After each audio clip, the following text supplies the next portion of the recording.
Loss অ্যাঞ্জেলেসে দাবানলের কারণ কি?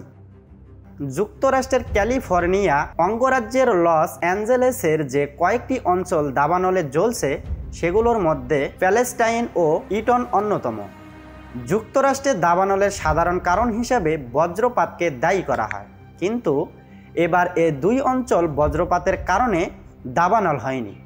কেউ আগুন দিয়েছে বা গ্যাস বিদ্যুতের সংযোগ থেকে দাবানলের সূত্রপাত হয়েছে এখন পর্যন্ত সরকারিভাবে এমন কোনো ইঙ্গিতও দেওয়া হয়নি। বজ্রপাতের পর এ দুটি উৎসকেই দাবানলের সবচেয়ে বড় দুই কারণ হিসাবে ধরা হয়।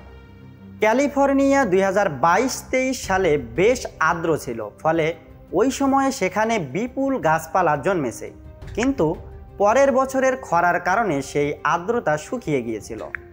এতে সেখানে প্রচুর পরিমাণে ছোটোখাটো দাবানলের সৃষ্টি হয়েছিল। গত বছরের অক্টোবর থেকে লস অ্যাঞ্জেলেসের বাণিজ্যিক প্রাণকেন্দ্রগুলোতে কেবল 0.4 সেন্টিমিটার বৃষ্টি হয়েছে।